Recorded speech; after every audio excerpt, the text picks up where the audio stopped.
All right, everybody, we're back. Finally, Ah! already had some people in the chat. John's already in the chat, so they're raring to go. They're like, you guys make us sick. We've been waiting for you. Where are you?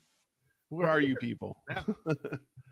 Right? Well, hey, I checked the re-releases of the books just a little bit ago. They're on Amazon for $33 for the A books, piece? the set. Oh, the Yeah, set. yeah, That's the not so bad. set.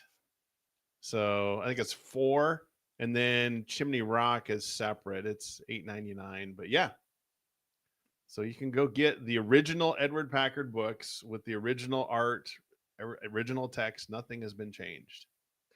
Lee, we need to get those. Yeah, I think so. I have We the just have to. originals. So That's yeah. true. I mean, if you have the originals, but it'd be kind of fun to have them.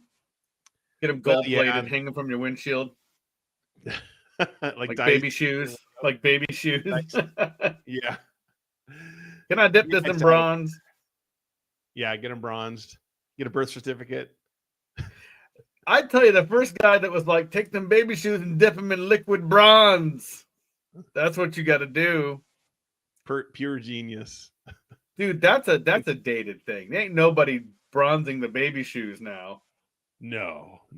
I was definitely a 70s, probably a 60s thing. I'm guessing. I don't know. 1,000 Uchoosbucks for anyone who lets us know if they either owned or even know what we're talking about. Pair of bronze baby shoes. Yep. My parents got our shoes bronzed. We have them. I don't No have way. them, but they have them. Were they dangling from the rearview mirror? No, they're on like some plaque or something, if I remember correctly. It's been a long time since I've seen them, but that was that was a thing. Yeah.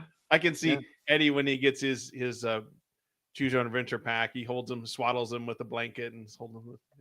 Looks just I pat it and it burps weirdly enough. I'm like, whoa, who knew? Yes. Hey, John Kennedy. Yes. We're here. Cat. All right. Week of Halloween, everybody. For lack of a better word, this is our Halloween episode.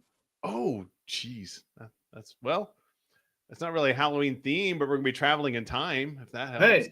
Hey, it is around here. Do you have any Halloween like music on the soundboard? Anything Halloweenish? No, I do not. How about I knock on the door?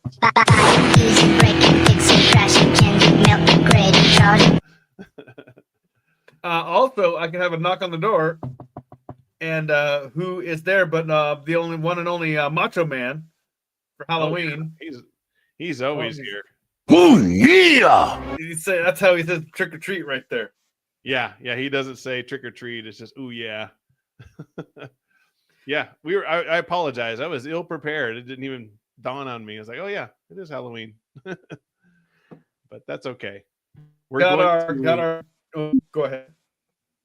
We're going to go through 2 books. So if you're new to the show, thank you for listening. And what we do is we go through these old Choose Your Own Adventure books from the 80s and Choose Your Own Adventure adjacent books. And when we get to decision, if you're watching live, like Mr. BRS, John, and Scott, you can help decide how the story proceeds. And that's how we do it. Exactly. So on this one, should I start this one, Lee? Sure. Yeah, this one is The Island of Time by R.A. Montgomery. And I believe this one is a reprint because R.A. Montgomery did his reprints, 2006. So, but the original was published in 1991, but the reprint, which is the one we're using tonight, was published in 2006. So yeah, this is definitely a reprint. You can just tell. Yeah. I maybe that's something we need to ask Edward Packard. Why didn't he do reprints earlier? Maybe it was a dispute with Bantam or whoever. Gotta be. Yeah. My question too is: we had the Cave of Time. Mm-hmm. Here we are at the Island of Time. Yeah. R.A.'s kind of has a knockoff within a knockoff. He's like, I need to steal from myself. Here we go. The cave. He's called the Cave of Time again. Again, kind of. Scott Miller is not wrong. We could have done a mystery at Chimney Rock. You're right. Halloween, For Ghost Hunter. Yeah. Yeah, we could have. Next time, everybody. Next time. Next time. Here we go. You ready? Yes. You've been given the look, the cave of time, not cave, the island of time. You've been given a lucky break. Once a year, you get a day off from school. Once a year, guys. It wasn't this every 3 weeks, teacher work day. Yeah. Don't worry, Dad. I have 7 weeks off of school now. It's teacher work. What? Yeah, that is exactly. They don't go a month without a day off anymore. No, not anymore. Once a year, you get a day off from school so your teachers can catch up on their administrative paperwork. The timing is perfect. Ooh. The day falls on a Friday, and your parents are away on a business trip. Both of your parents. Who knew? They are architects, and they have a client in New Mexico who wants to build an environmentally sound solar house. This is already a fictional book. Architects don't marry each other. It's impossible. It just doesn't happen. It doesn't happen. It's like two macho men marrying each other. That'd be kind of great, though. A macho man wedding. To ensure this, they had to go and look at the site. Much to your delight, they have left you all alone for the first time, and you're 9 years old. These are boomers. These are, yes. We can leave them alone. For a year and a half now, you've been trying to convince them that they could. Mom, I'm old enough now. I'm 9. Trust me. I've been married twice, fired 17 times. I can look after my sister. I'm reliable, was your standard speech. However, this time things were different. You didn't even have to ask. We're going out of town for a few days, your mom said. We'll be in New Mexico, and your father and I have decided. Before she could finish, you blurted out, "Oh, no, you're not going to have some drip move in here to take care of me and Devin, are you? That's a fate worse than death." Extreme hyperbolic stuff is our forte here. Yes, it is. Over-exaggeration. I'd rather die. Yeah, the gift of exaggeration is not lost on us. No. Are you listening? Your mother asked. Sure, Mom. You were saying? Well, if you're not really interested, I can make other arrangements. What do you mean? You asked hesitantly, panic starting to settle in. Turn to page 3. Your father and I have arranged for your sister to stay with Belinda Grist. Never trust anybody with the last name Grist. No. Watch your kid. You know her, my old friend from Dayton, Ohio. Aha! Give me da-da-da. We do a da-da-da in there, don't we? Dayton, Ohio? I can find it. Dayton, Ohio. You don't leave anybody from Dayton, Ohio to watch your kid. No. No. Not unless you want them murdered. That's what they do in Dayton. Yeah. They're like, childcare, we just throw them off cliffs. That's all we do. Yeah. See that bridge over there? That's the kid throwing bridge. That's the kid throwing bridge. That's what we do. See all those kids? Oh, man. They're not playing in Dayton. No. Your spirits tumbled. Belinda Grist was far and away number 1 on your hate list. See? Ooh. Wow. Hate list. We have a hate list. Yeah. It zooms in on the hate list. It's like Belinda Grist. Circle. Number 1. Just a whole bunch with a crazy red crayon. And then she finished, you are to stay home alone. That is, if you want to. For a moment, you remained quiet as the full meaning of the announcement hit you. Then you were flooded with excitement. Trying to sound like an adult, you replied as calmly as possible. Well, given the circumstances, I would be only too happy to do this for you, Mom. Your mother gave you a knowing look. For just a moment, you feared that the deal was off. and that you would be condemned to spend the time with the dreaded Mrs. Belinda kid throwing off the bridge grist. Grist. But you were wrong. Good, then it's settled. Water the plants, feed the dog, and take messages. The answering machine is on the fritz again, your mother instructed. Oh, and don't forget to recycle the bottles, cans, and papers. I'll leave the number where we'll be on the refrigerator. You can always get in touch with Belinda or Charlie Munson. A Munson? A Munson and a grist. I don't trust it. Nope. If you need to. But of course you won't, right? Right. That was 2 days ago. And what freedom it's been. You stayed up late watching all 900 channels of satellite cable. We really, the writer really does have a penchant for just over exaggeration, and it doesn't translate well. Like that like weird sarcastic. Yeah, it's like your brain's like, are there really 900 channels? Did you watch all? Really? Oh, you're being silly. Okay. All 900 channels of satellite cable. I don't think satellite and cable are the same thing. You can't say satellite cable.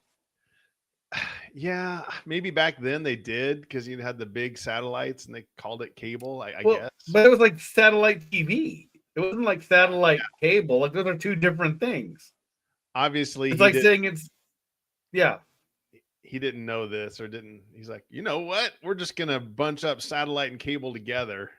It's the highest end analog digital they have. And you're like, analog digital. Yeah. Cue up my punches. I need my punches. I need my punches. Like, given what? Let's see. Satellite cable.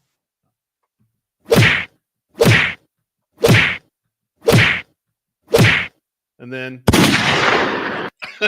Oh no! Carnivorous plant. 450 channels of satellite and 450. Yeah, that's probably true. That's probably true. You got that lever. We got a wooden that switches it from satellite to cable. Just a giant wood, like and it, a 2x4 drilled into it, and you just. I know, and it like creaks. You slam it over from digital to cable to satellite. Oh man, son, you better grease the switch. Go great, Charlie. Go out there and get the oil can.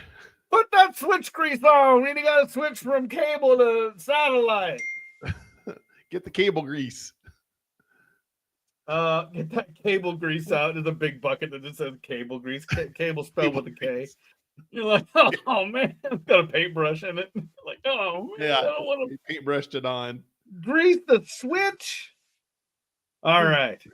You've eaten pizza every meal. Now you have diabetes. You've forgotten to brush your teeth on purpose. I punched out a tooth just to spite my mother. And you've even worn the same clothes 2 days in a row. You smell like a dirty butt. This must be what it's like to be as rich as royalty, you think. We are 9. Yeah, we're like 7. Yeah, we might be. I even have a loyal subject, Lantern, your dog, who waits at your beck and call and who smells better than you do right now. Friday, your day off from school has finally arrived. What should I do? You ask yourself. You don't like to sleep late. And hanging around the house, which is pretty isolated, can be boring. I've got it, you announce to Lantern, who sits anxiously at your feet waiting for a strip of bacon. Because you just have bacon laying around. You're just like, I've fried up a pound of bacon.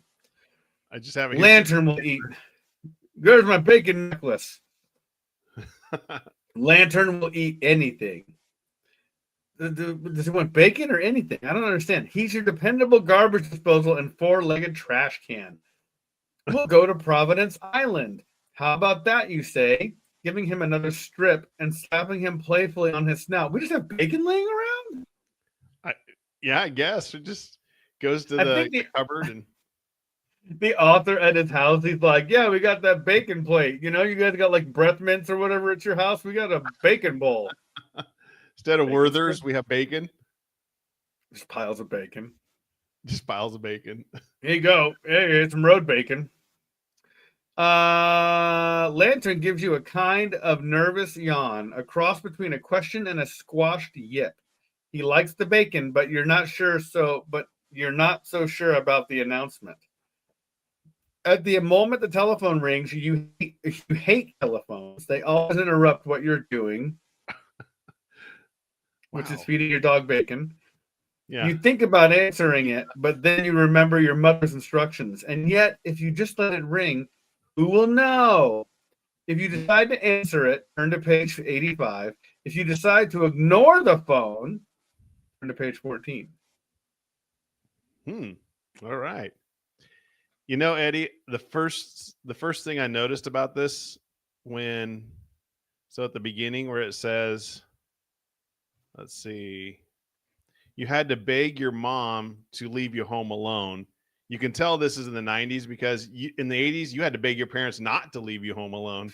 Exactly. It wasn't like, oh man, we're going to leave you home alone. They would just leave you and you're like, hello?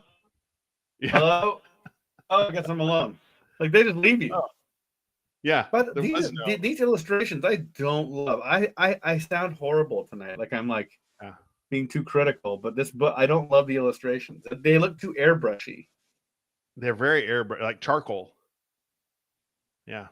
Right? But I see in the picture they've got our guy shooting somebody on TV. We have our pizza and our chips and our dog. Where's our bacon pile? Where's our bacon pile? Yes. Right. All right. Gerald, let's see. Scott says answer. Gerald says answer. Carnivorous Plet says answer. Mr. BRS. All right. Don't. Answer the phone, Lee. That is going to be on page 85. 85. Oh boy, we're going to go clear to the end here.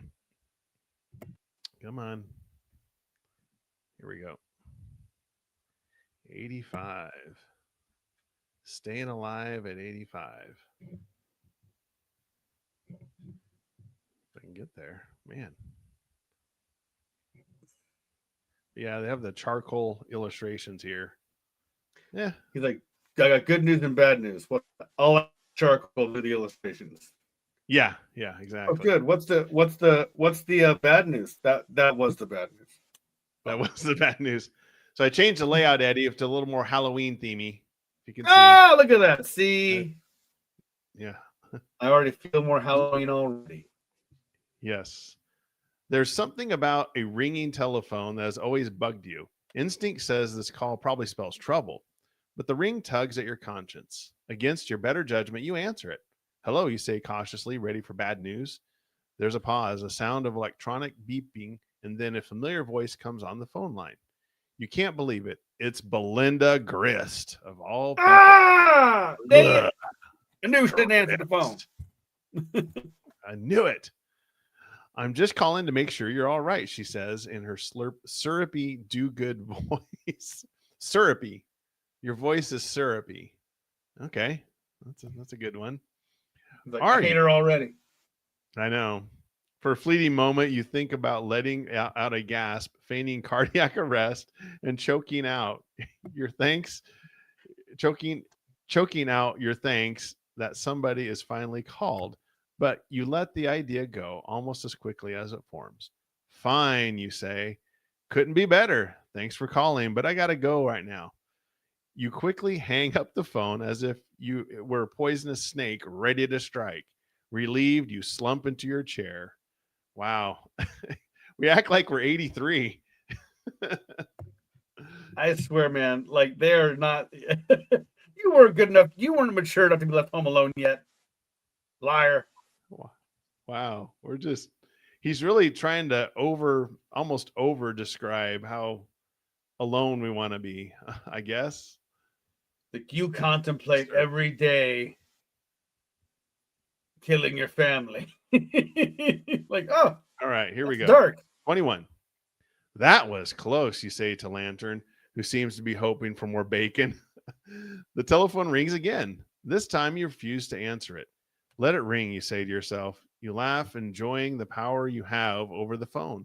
What nerve, you think, proud of yourself. On the other end of the telephone line is a disc jockey from WKYB radio in the North Country. Well, so much for our $1 million winner. As you know, once every 6 months, ladies and gentlemen, we pick a number at random and make one and only one call. If our lucky winner names WKYB as their favorite radio station, they win our $1 million prize. Well, it looks like there's nobody home. We'll try again in another 6 months. But for now, have a nice day out there in the North Country. In a way, it's a good thing you'll never know who called.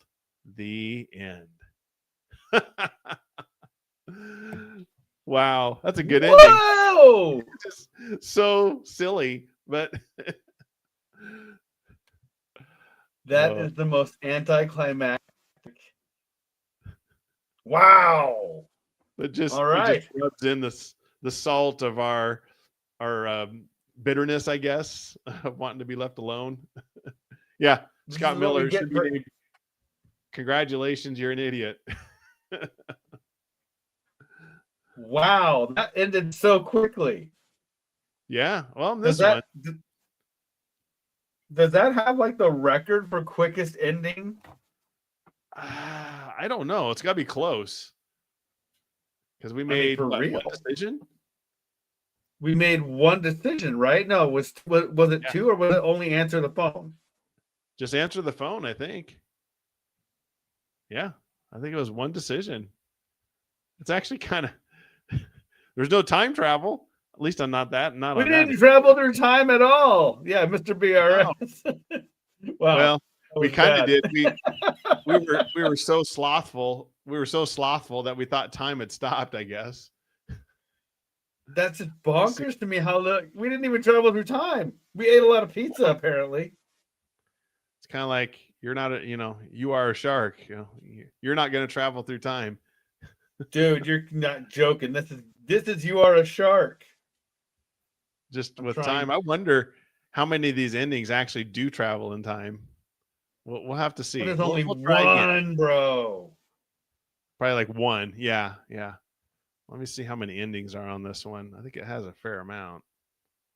Because R.A. Montgomery, he did pretty good on endings. He always seems to have a decent, a decent number of endings. 4,700 endings. Yeah. It doesn't say. Okay. Darn it. Okay. Like some of these the later books, they didn't put the number of endings on it. And since this is a reprint, this is a reprint, so it's not going to have that. That's right. Yeah. Okay. Oh, wait, no, I can't see it. It's covered by the barcode. Darn it. Oh. Stinking barcodes. Harris County Public Library. Dang you. Dang you, Harris County. You asked one thing. Well, we'll try this one again next time. We'll do this again in 2 weeks. Gosh, darn it, you're not kidding. We'll always go through these twice. So next one we're going to do is one of the Find Your Fate books. Back in the day, they did the G.I. Joe. I think they did. So they did the G.I. Joe, and the Which Way books did Star Trek. They did some Star Trek ones. So this one G.I. Joe had its own whole line of interactive fiction books. And we've done a few of these before. So I kind of wanted to try it again and just test it out and see how they are. Yeah. This one has Duke on the cover. This one, like a lot of the others, did really good covers, but the internal art, not so great. That's usually what you get, though. It is. On these knockoffs, you kind of get that. Let's see. When did this come out? I think this is 83, 84. Yeah. So welcome. I won't read this whole one, but this is the pit. We're back in the pit, just like last time. Oh, no. And our code name is Spider. Our talent is to think fast and make wise decisions under pressure. Your assignment, strategy specialist. So we're a 9-year-old strategy specialist. I'll take it. So, yeah. All right. Since you did the other one, I'll start this one, Eddie. All right, sir. All right. You're in the monitoring room of the pit, the underground command center of G.I. Joe team. On the computer screen in front of you is a satellite display of the United States.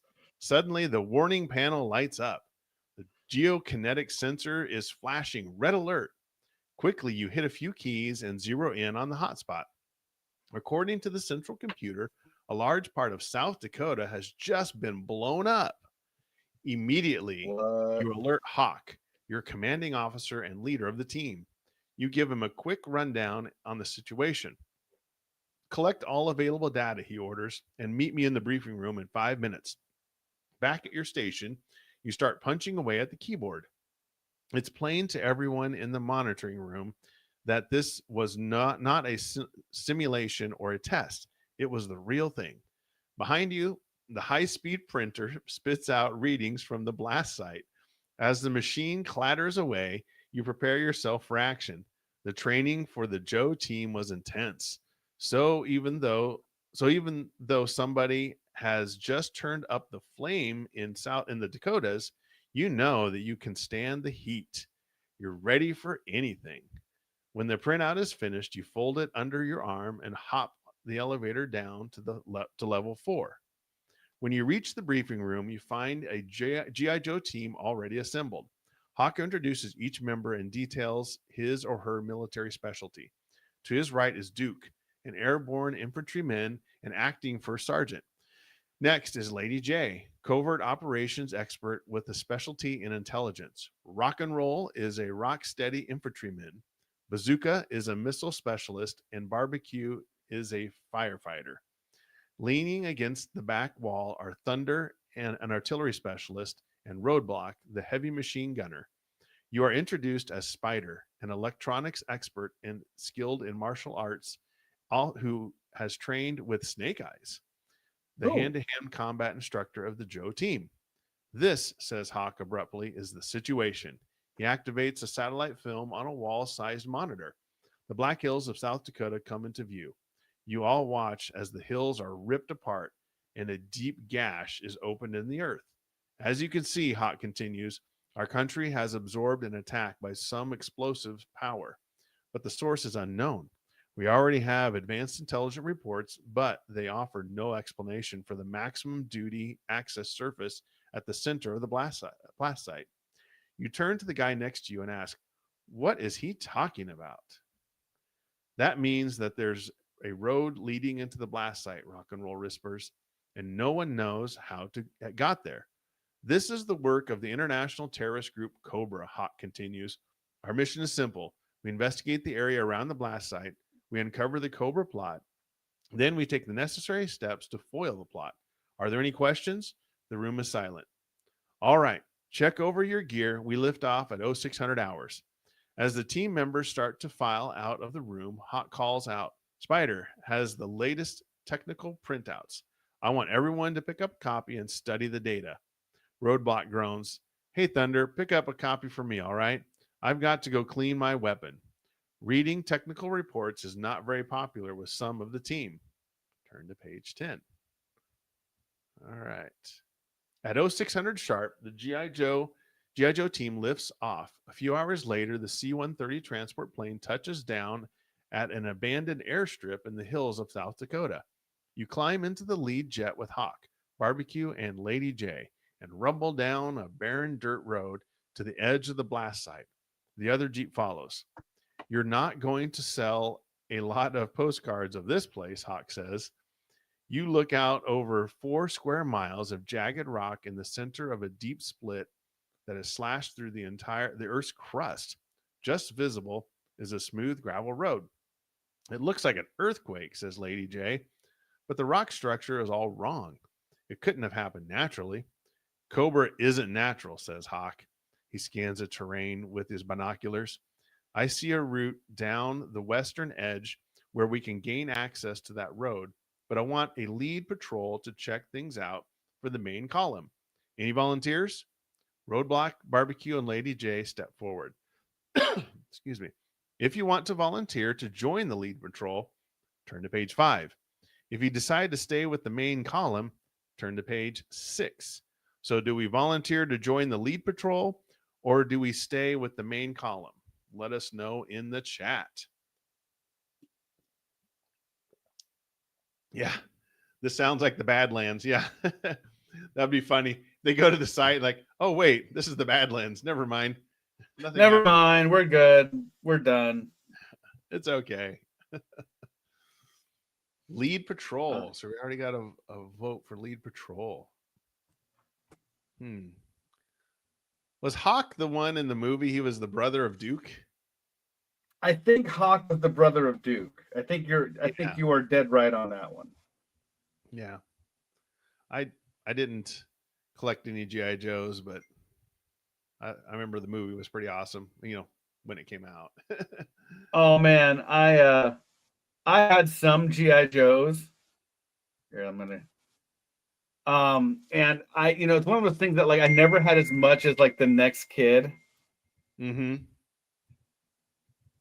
It was like I always had I had a handful. I basically had like 6. And the fun thing about that was my mother was big against like guns in general. And so all my GI Joes just fist fought each other. That was it. Everything broke down to just a pure fist fight. Yeah. Everything was a fist fight. Yeah. I didn't have any, but I know, and you probably did this when your mom was shopping, you'd go to the toy section and just while she was doing other shopping, just look at all the action figures because GI Joes had the cool backs with the story and the art, and it was really awesome. I remember I loved those. I just sit there and study it. Oh yeah, I like read more card art than I actually owned of figures. Yes, it was cool. They knew how to market because that just drew you in. All right. Well, that Transformers too, man. That was also the thing. Oh yeah. So we got to vote for main column, volunteer. The figure sucks. Yeah, I don't know if Hawk was General Hawk or maybe you're right. You might be right, Scott. I'm not sure. The figure of Hawk, yeah, I think Hawk sucked. I had one of the one of Zartan's. I had Zartan and I had his brother, and they would change color, in the sun. Yes. And it was always a weird thing. It was like he turns from weird flesh color to weird purple color. You're like, yes. Awesome. He looks diseased now. Yeah. Well, I think we got 2 votes for column here. So that's page 6, Eddie. All right, here we go. This one has chalk art too. What's that? This one has chalk art too, kind of. Oh yeah. It's like I have this black crayon. What can we do? Yeah. Page 6. Yeah, man. Look, so I had GI Joes. If you remember, they were like this big, Yep. And my mom would actually, I could own them, but she would take their little guns and cut them in half with scissors. Just snip and then throw them away. And I'm like, all right, Dukes. Yay. No gun. We're going to war. Some of them came with knives. Were you allowed to have the knives? I think she tossed the knives too, man. It was literally all hand-to-hand combat. It was like, it's like we're gonna settle this the old-fashioned way. Anyway, but you had Transformers too, right? Did she cut up the guns on those, or no. GI Joes, or not GI Joes? Because He-Man she didn't love, but like she was like they mostly had swords, and for some reason swords were like okay. Because we had knives in the house, so she's like, well, he could just grab a knife and start stabbing his brother, thinking it's a fun time. And the GI Joe, and the Transformers guns, I think in her mind looked so mechanical, like she didn't even like put 2 and 2 together. Oh, I'm like, it's not a gun, Mom. Optimus Prime has a cane. It's what he walks with. See, she's a little hypocritical because the most deadly weapon out of the toys was a tack track. I mean, that thing would kill somebody. We'll have to scare that video up of when I set off that attack track inside my car. Do you remember that? Yes. We'll put it up in the chat here next time for people to watch. I had that button attack track, and I'm like, I wonder what happens if I turned it on inside my car, and then it just wreaked havoc. Yes. Like we said, if you want to like, it's like throwing a grenade at somebody. You turn on an attack track, throw it in someone's room, and shut the door and hold it shut. Yep. All you hear is screaming. Yes. Yeah, exactly. You go in there and you're a dead sibling from Attack Track just beating them up. The police come in like, what happened here? Attack Track. Attack Track. Emphasis on the attack. That's all it does. Yeah. It's in the name, kids. Here we go. You remain in the Jeep as the lead patrol begins picking its way down the rocky slope. Hawk shouts, "Start 'em up!" And the main column churns through the dust to the blast site. This is like typed on a typewriter. This font is terrible. Do you see this? It is. It probably was, actually. They typed it on a typewriter, bro. They didn't even make copies. They had a guy just typing. All right, start on the next one. Oh, man. Yeah. Loads up a sheet of paper. Anyway, this Probably is horrible. The route turns out to be more of a goat path than anything else. That should be a name of another G.I. Joe. Goat path. Ooh, probably is. Goat path. He's just Goat pass. He lives in a cardboard box. My name is Goat Path. Let's go. Go get The route turns out to be more of a goat path than anything else. With the Jeep in low gear and your fingers tight around the roll bar, Hawk noses the Jeep toward the edge and down, skidding and sliding the whole way. Somehow everyone makes it to the bottom. Hawk signals you to give a radio check to the other vehicles. You speak into the radio mic. All units, this is the lead motor. We're going in. Switch radio telecoder to Zebra Blue. Schedule 4. Over. As the other units check in, you descend into the earth. The funny part is that was just pure gibberish. Nobody knew what you were saying. They're like, what's he talking about? He's trying to sound fancy. I don't know what he's Delta talking about. Blue Zebra. They're just like elbowing each other. Did you know what he said? Did you hear this kid? What is he, 9? Turn to page 24. All right. Just 100 yards in front, the entrance, from the entrance, the sunlight has grown so dim that you must switch on your infrared night vision scope. As you drive deeper into the earth, a rugged mountainous landscape looms out of the darkness. There's an entire world down here, says Hawk in amazement, although Hawk is easily amazed because he's Duke's brother and is less cool than Duke. It was overlooked. Like Hawk is amazed by those like smaller Coke, like those little Cokes. He's like, oh man, look at that. It's like a regular Coke, but little. You're like, yeah, Hawk. That's awesome. They're normally 12 ounces, but this one's only 8. That's crazy. Wow. Somebody Hawk hands him a box of crayons, 8 colors. Wow, 8 whole colors. That's awesome. I only got the 4-pack. This is crazy. Yeah. Oh, look at the little sharpener in the back. This is great. Oh, you can sharpen these crayons. It's crazy. I had to melt them and form it into a whole new shape. Yeah, Hawk. Yeah, man. God, I hate you, Hawk, so much. Poor Hawk. Still, I wish this road weren't here. It makes me feel like someone is waiting for us. Much like I hope my mother is waiting for me, but she ran out on our whole family. Yes, Hawk, we know. Yes, we know. You check the surface range scope, SRS, to see if you can get a reading on any hostile activity. Suddenly, the ground begins to shake and roll. Someone's playing rock and roll music. A Cobra column must be approaching. A deafening roar tears through the darkness. Blam! Tons of rock crash down around you. One boulder catches the rear quarter panel of your Jeep and sends and flips it into the air. You go flying out, landing hard on the ground.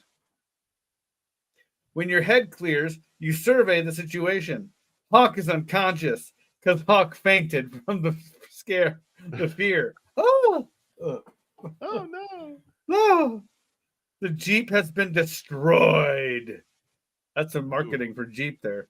There's little ducks all over the place. There's just ducks everywhere. Little rubber ducks. Oh, little rubber ducks everywhere. All over the place.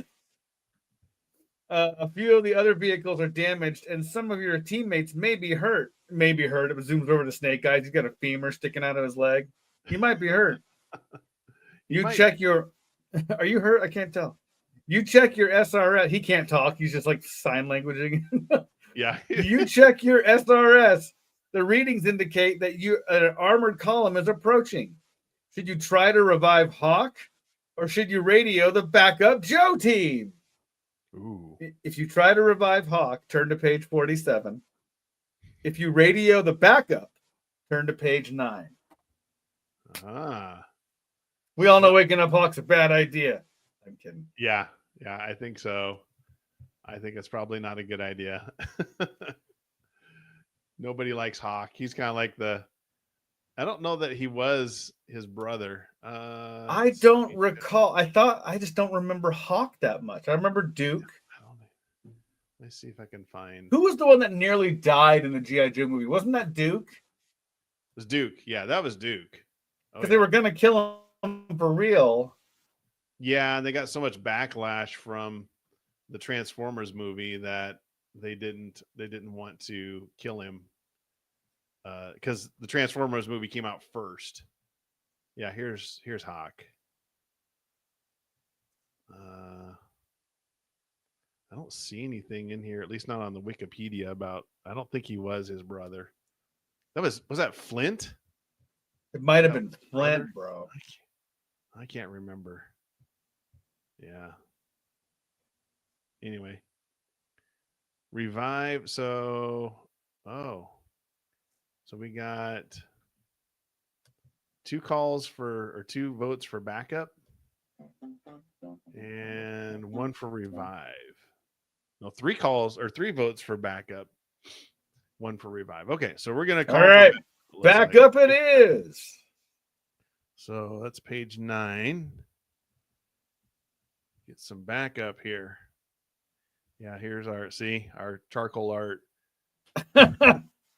Guys, I got 1 crayon. I'm not gonna lie, I got 1 crayon. That's all I got. 1 piece of chalk. Cool. We'll have to make this work, I guess. Okay, here we go.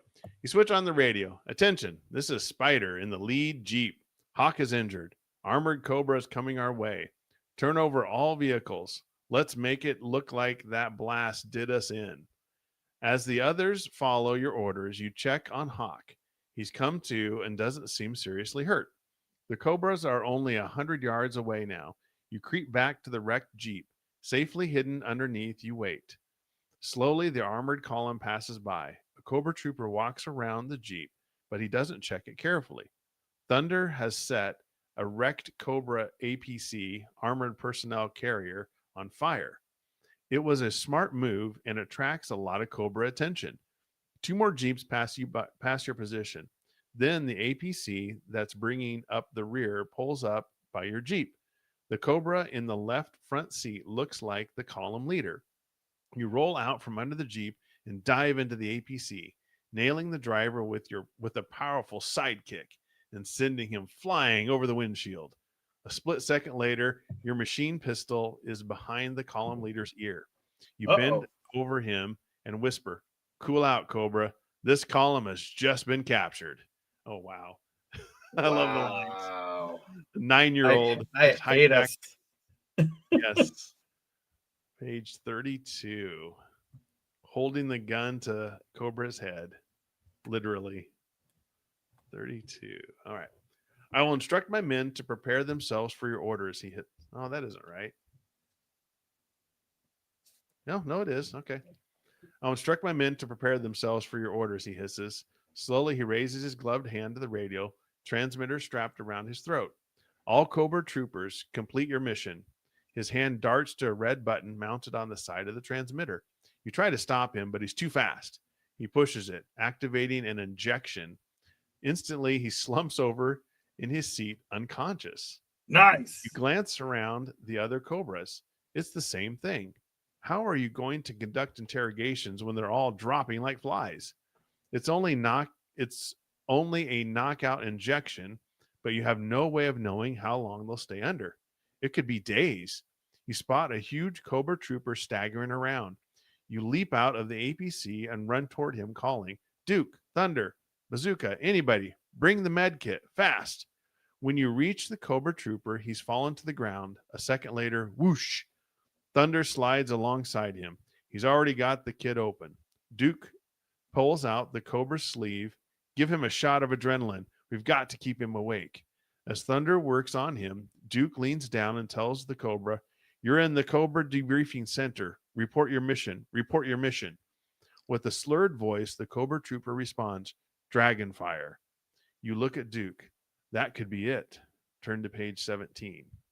Man, that turned real fast. All right. But the name Dragonfire isn't enough, says Duke. Well, whatever it is, says Bazooka, we know it's important enough for an entire Cobra unit to take a knockout shot. They knew something they didn't want to leak out. Right, says Duke. And we'll get on it as soon as we get this unit back into action. Thunder, Bazooka, rock and roll, check over our vehicles. If they run, get them ready to move out. If we're a little shy on transportation, just borrow something from our local Cobra motor pool. Spider, see what you can find in the column leader's APC. I'm going to see how Hawk and the others are doing. You trot back to the last APC and switch on the topographic locator that's mounted in the center console. Your present position is shown on the screen. Around it is a map of the surrounding area. One corner of the screen is blank. It could be an electric defect. You zoom in on it. Not a chance. That part of the database has been erased, and probably for a very good reason. Turn to page 58. Man, we're all over the place. All over. All right. Here we go. You call out to Duke. When everything is sorted out back there, come up front. I know where we're going. Duke runs up to you with the rest of the column rolling behind him.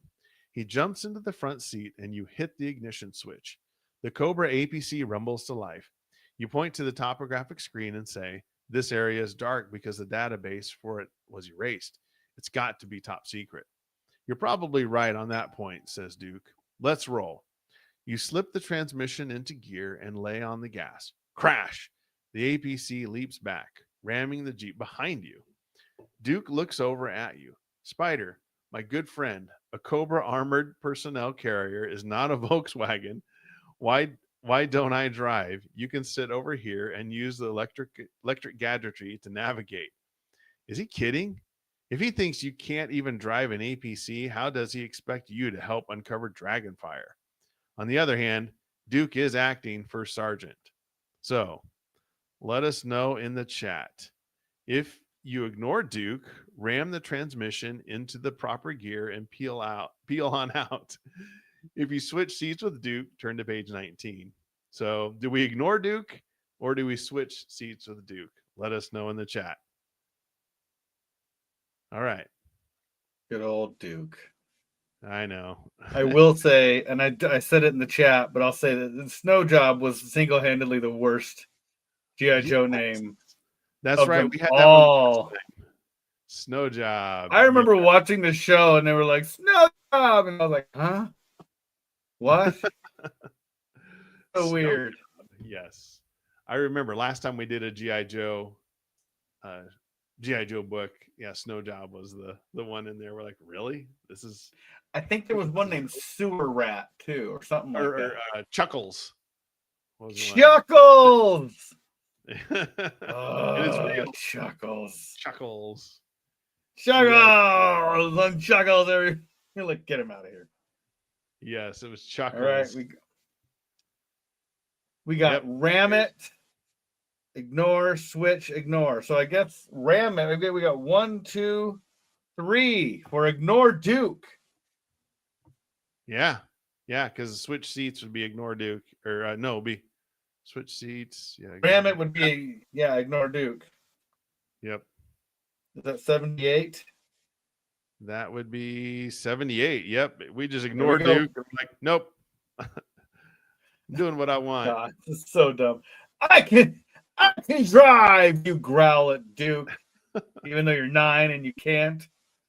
Yeah. Okay, he says. No sweat, Spider. All goes well until bam, bam, bam. A Cobra sniper lets loose a rain of fire on you and the others. The next thing you know, your APC is pitching over a cliff. You black out. I guess you can't drive. When you come to, Duke is nowhere in sight. The APC is a mass of flames, and the last of the G.I. Joe team are tearing ahead out of range of the sniper. You spend a few minutes looking in vain for Duke, then drag yourself to your feet and start walking. You're careful to stay as hidden as possible out of sight from snipers. After what seems like hours, you think you hear voices. You flop down and belly crawl over a rocky rise of land. You can't believe what you see. It's a Cobra camp, but the entire main G.I. Joe patrol is there, even Duke. And he's talking to Destro. You're suspicious. Destro is not to be trusted. He's a Cobra weapons supplier, but he's no more loyal to Cobra than he is to anyone else. Turn to page 79. You creep closer and duck behind a boulder. Thunder is standing not far away. You hiss, Thunder, what's going on? Thunder runs over to you and starts to call out your name, but you silence him. What is this? What are you and Duke and the others doing with Destro? Thunder explains that after the Joe team drove off, they were stopped by Destro and a band of heavily armed Cobras who are working for him. Destro has uncovered Operation Dragonfire. It's a plot of Cobra commanders to destroy the large cities of the world using the powerful geothermal force of the Earth's internal heat. Destro wants the project stopped. If it continues, Cobra will no longer need his weapon. Who needs bullets when I can use the Earth to puke up flames? Exactly. Destro has found out where the Cobra Commander Center is, and he's trying to convince Duke and the others to join forces with him, with his rebels. Excuse me. Sorry, everybody. This hit me all of a sudden. With his rebels and put a stop to Dragonfire. You are skeptical, but you step out from behind the boulder. Spider, Duke is glad to see you. I gave you up for dead, he says. Thanks. He introduces you to Destro. Apparently, Duke has already decided to trust him. They're making plans to attack the main compound of the Cobra Command Center while using stolen Cobra hiss tanks. There's nothing for you to do but go along. Turn to page 49. Sounds like a setup. Sounds like we've been set up. Yeah. You all check over your equipment while keeping a sharp eye on Destro's men. You don't trust them completely, but so far, so good. You and Thunder are in charge of the communications truck. Quickly, you and the others load up and move out. There's nothing delicate about this part of the operation, just steel tracks and high explosives. As you get closer to Cobra Command Center, Duke radios you asks you to monitor the Cobra radio frequencies from your station in the communications truck. That's easily done. In the first time you scan the channels, everything is quiet. But the second time you run through, the Cobra chatter is thick and furious. Patching the output from the monitor through the digital analyzer, you get a good idea of what they're saying. You radio Duke and report, Cobra forces are gearing up. They know we're coming. It doesn't matter, says Thunder, cutting in on your headset. We're on a roll. Turn to page 51. You bump down the road, trying to keep the electronic equipment from shaking itself to death. There it is, says Thunder. You press your face against the small observation window and can barely make it out. Set just below the top of the mountain ridge is the Cobra Command Center. It's a huge complex, and somewhere underground, according to Destro, is a high security area, is the Dragonfire Control Center. It looks like it was carved out of solid rock, says Thunder as he tightens the strap on his helmet. I guess we'll have to soften it up. The plan is for Destro's men to use tanks to make a run for the fortified entrance. The rest of the team will peel off to the side and pound the dust out of Cobra's guns that are mounted on top of the ridge. You and Thunder are to man the electronics truck and patch communications from Destro's men through to the Joe team. Like clockwork, Destro's tanks make their move, But the Cobra forces are ready, and they open up with everything that fires. Pow, pow, blam! All you can hear are explosions and gunfire. But the G.I. Joe team holds its own against the heavy artillery. Suddenly, a message comes up in front of the tanks. Trouble up front. 2 tanks. Trouble. Turn to page 76. Okay. It's got us hopping around. They do. They love that. It's kind of a hallmark of these books. Immediately, you respond in code. Repeat message. Repeat message. Nothing. Turning to Thunder, you say something has gone wrong. The tanks are in trouble. We've got orders to stay put and mind the electronics, says Thunder, shaking his head. But those men need some help. What do you think? If you decide to remain at your post, turn to page 53. If you decide to help Destro's men, turn to page 85. Wow. What page were we on there, Eddie? I got out for a second. I am on page 76. 76. Okay. All right.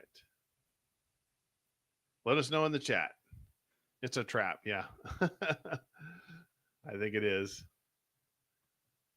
Here's a snow job that we were talking about. There he is. It's a real thing. And then here's good old Chuckles. Chuckles! Got the Hawaiian shirt. Yeah. Big old knife strapped to his leg. Oh, yeah. Yeah. Yeah, I think if I look back at my G.I. Joes, I think I had a Cobra Commander. I had Shipwreck, who's my favorite. Yes. We all know that. Anyone who knows Eddie knows he loves Shipwreck. Yeah. Shipwreck. And who else did I have? I had the guy with a white T-shirt that said "Survival" across the top. Oh. I think his name was Outback. Outback? Okay. I know I had Outback. I had the Destro guy, and then I had a guy, I forget his name to this day, but he had like a hawk helmet and he had wings. Really? I think he was called Raptor. Oh, okay. That makes sense. Okay. Mr. BRS has told us the Island book has 12 endings. 12 endings. Okay. Thank you. Yeah. Hawaiian. Yeah. Chuckles looks like Magnum PI. Yeah, you're exactly right. There was another Snow Warfare one. I got to look him up. And if you're under 40, you probably have no idea who Magnum PI is, or maybe under 30. I don't know. All right. So here we go. We got one for Destro and Stay Put. So I guess we might be split, but we'll give it another second here. Let us know. Here are all the names of all of the snow or like Arctic themed G.I. Joes. Here we go. We have Blizzard, Avalanche. Wait, they don't have Snow Job in here. They have all the ones. They don't have Snow Job. Wind Chill, Sub-Zero, Cold Front, Snowstorm. Snowstorm. Okay. Did they rename Snow Job to Snowstorm? It could be. I mean, come on, Mom, give me Snow Job. Like what? She's like, what happened to you? Well, I can't believe you would ask for that. No, I think Snow Job is still a what? Oh God, the worst. What are these boomers doing to you? Yeah.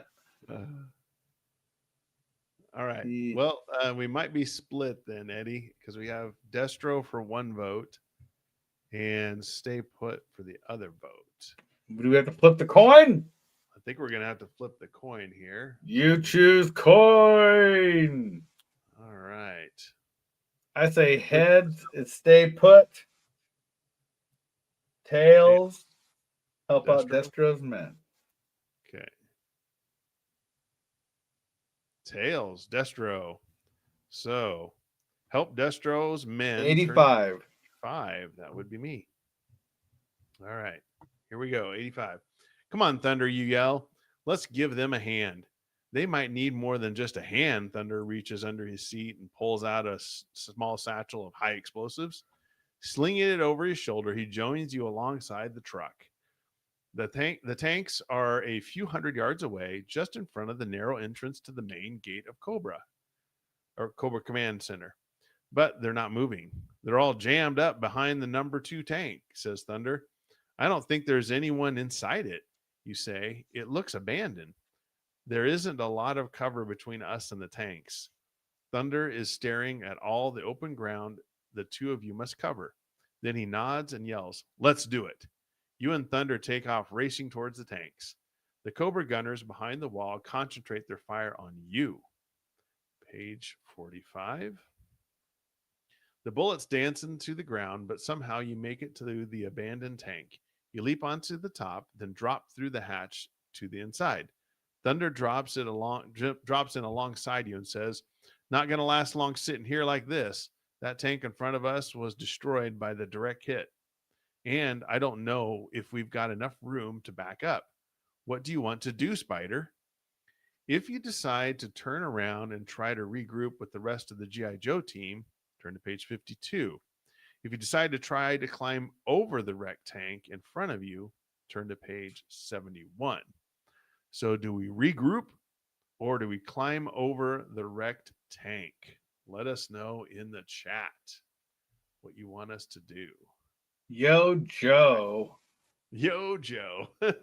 There's a great series on YouTube where these guys went through and they redid the audio on the public service announcements for the end of the G.I. Joe cartoons. Oh, yeah. It's hilarious. It's horribly inappropriate and probably too spicy for our channel. Yeah. But I would say anyone wants to look that up. It's pretty funny. Well, heck, even if you want to get a good laugh, just watch the old ones. The old ones are still funny too. They're still funny. We got Push On. Okay. Regroup. I'm not too sure what Push On. Which one's Push On? Is that to? I think that would be Climb Over. Tank. I think so. All right. Well, then that's 2 for Climb Over. 2 for Climb Over. So page 71, Eddie. All right. 71.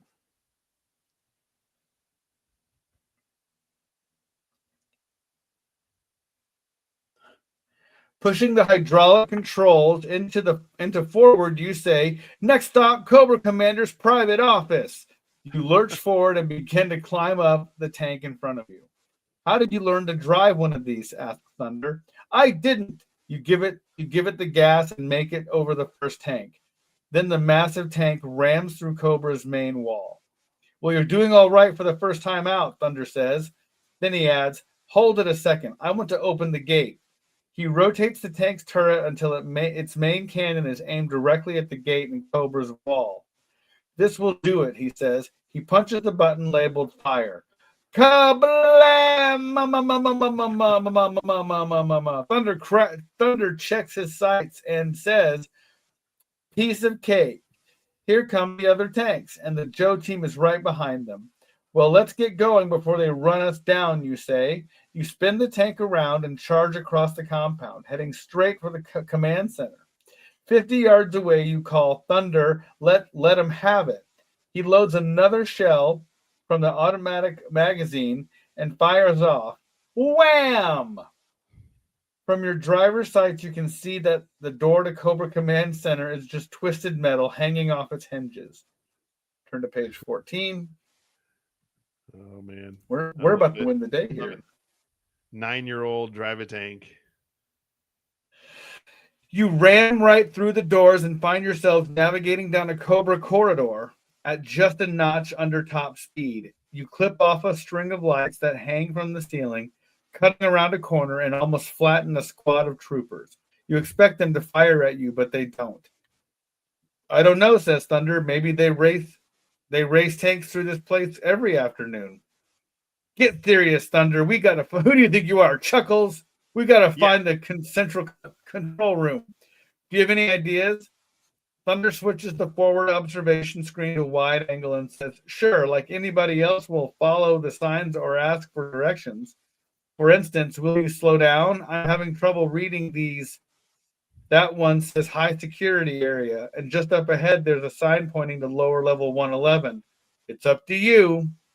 If you want to check out the high security area, turn to page 56. If you'd rather investigate lower level 3, turn to page 48. Oh, Carnivorous Plant has a good idea for a TV show.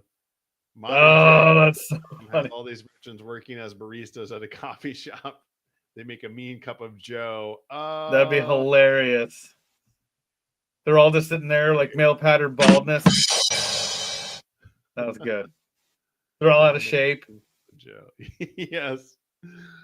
Complaining about their lives. And yeah. kids The coffee shop's literally called Yo Joe. Yo Joe. That would be great. Oh, such a good idea. Yo Joe. Let's see. Okay. High security, lower level 3. Okay. Yeah, check out high security. So that'd be that. Senses are tingling. Yeah. Mr. BRS, I have a feeling we're getting close. We're getting close. So we're split. We have one vote for check out high security and one vote for lower level. Let's do high security tails, lower level heads. Oh, here, John in high security. Okay. So, all right, high security wins. High security wins. Page 56. All right.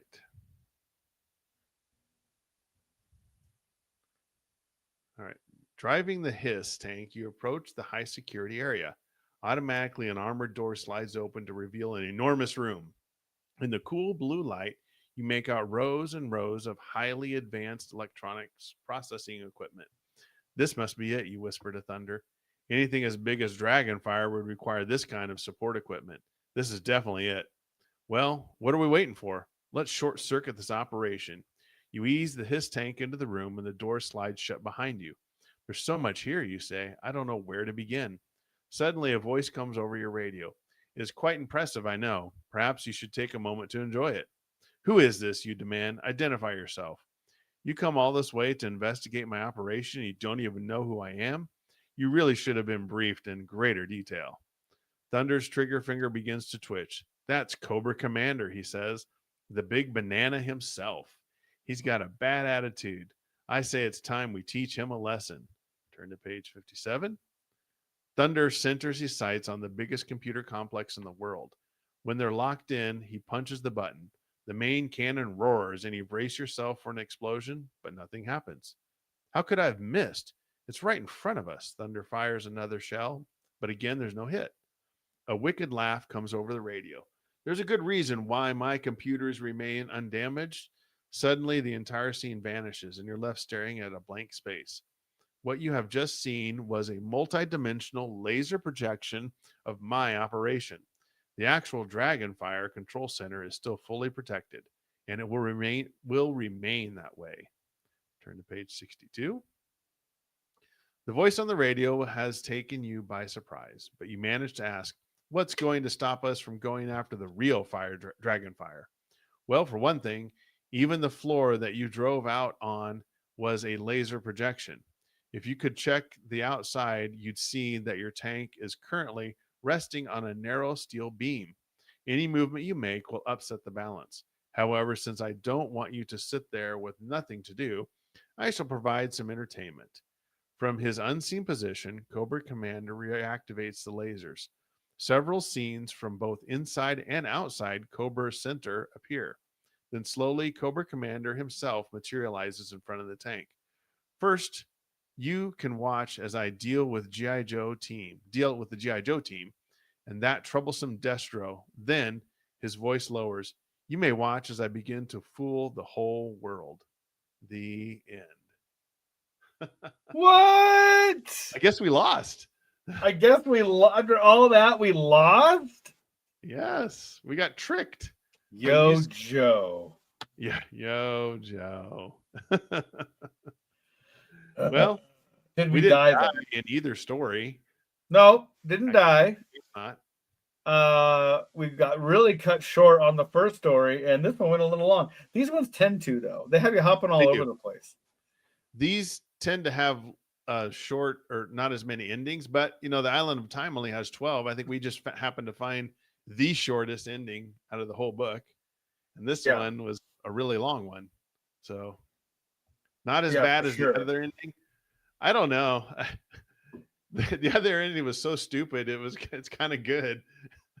No, exactly, Scott. I agree. That first ending was trash. It's almost so bad it was good. Wah wah wah. Yeah. Why? That. Let's here we go. Well, hey, if we have time, I don't know how do you. Yes, let's do it, Eddie. You want to do it?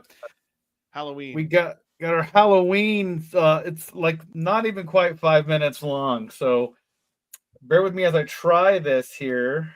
I've never actually done this. I'm going to share my screen. Let's try this. There we go. See if this works here. All right. Eddie Original. Are we sharing? Can you see? Yep, I can see it. Yep. All right, here we go. Hopefully you guys can hear the audio too. Let's see if this works. Is that working or no? I can kind of hear it. Two cops who just can't catch a break. One can see ghosts. The other lives with his mom, Prufrock and Schmidt. And join them on their far-out adventures. Join Prufrock and Schmidt as they top.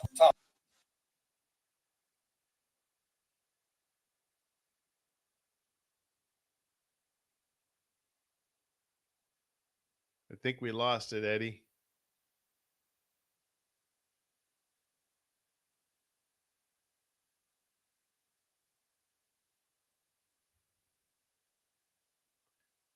I think you're muted, Eddie.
Can't hear you, Eddie. I think you're muted. Am I back? There you go. Now you're back. Yeah, you were muted. No, I can't hear you. I apologize, everybody. We're trying to do something cool here for you.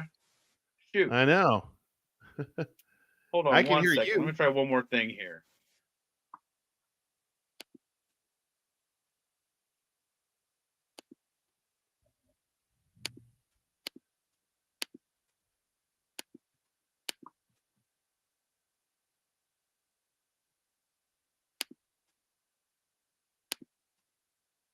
Yeah.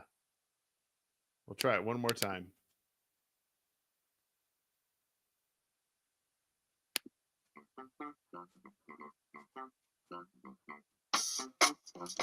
Can you turn it up a little bit? I can hear it. Two cops who just can't catch a break. One can see ghosts, the other lives with his mom. Proof Rock and Schmidt. Tune in and join them on their far-out adventures. Join Proof Rock and Schmidt as they topple crime bosses, defeat the cyborg Gypsy King, get Schmidt's mom to give him his own room. Come on, Mom. Schmitty, I need that for my sewing room. Proof Rock and Schmidt. There we go. Now it worked. Uchoosepodcast presents Proof Rock and Schmidt, FGU, Special Ghost Unit. I'm your guest host, Ezekiel Steel Wheels Wheeler. Welcome to this special Halloween story.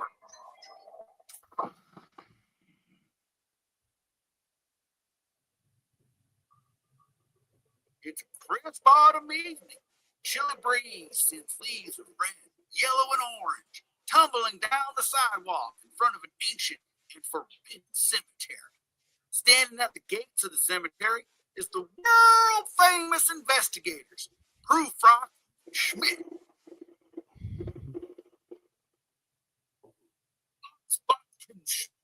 What a capital evening for a ghost hunt. Just capital. I can feel the specters of the deceased just calling to us. Easy for you to say. You've always been able to see and talk to ghosts. The ink on my degree from the Institute for Occult Studies correspondence course is still wet.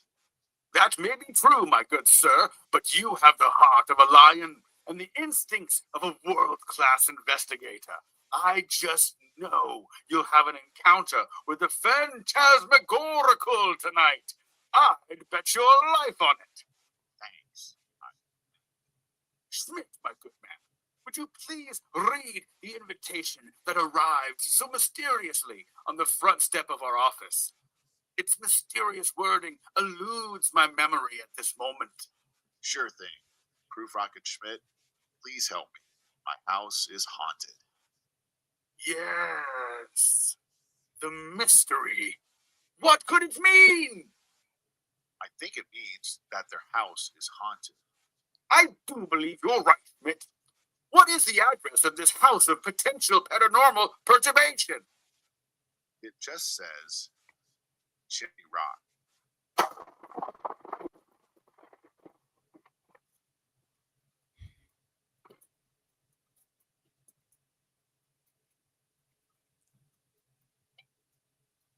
Feel the thrills and chills. You've never seen Proof Rock and Schmidt like this. Schmidt, here. This will save your life. The Jenny Mudge Survival Kit. Proof Rock. All that's in here is a small flashlight and an even smaller pocket knife. Exactly. A Halloween special that will scare you simply. Proof Rock, this house has bore witness to some of the most unspeakable horrors I can imagine. Look at those family portraits. None of those kids have their shirts tucked in.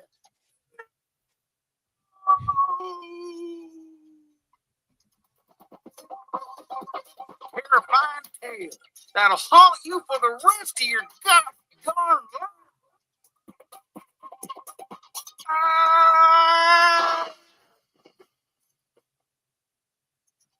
Schmidt, you very well believe that Chimney Rock may be haunted. Well, Proof Rock, seeing how you're a ghost now, I'd say it is.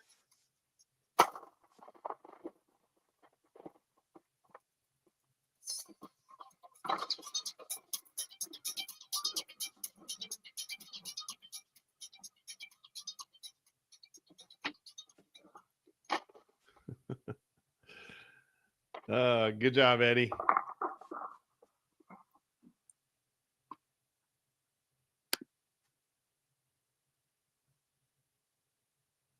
Yeah, that one All came right. out last year. I looked. So I'll have to. You can go back to the archives at uchoosepodcast.com. No, I can't hear you. Can you hear me? I can hear you. Yes. Now you're quiet. I don't know why, Lee. Yeah, I don't either. At least on my end. Well, thank you guys if you like that. Yes. That's actually on our Spotify channel as well. If you look that up, we have that little short up there as well. Yes. It is. I don't know why Lee is quiet now and I'm not. The ghosts. It's a ghost. Yes. It really is. Yeah. Well, I guess we'll wrap that up. Is that cool, Lee? Yeah. Yes. Thank you, everybody, for watching and being with us tonight. Happy Halloween. Be safe, be smart, have a good time. And we'll see you on the next one. And at the next time, you choose the adventure. Thank you, everybody. Right. Have a good one. We'll talk to you soon. Good night. Thanks.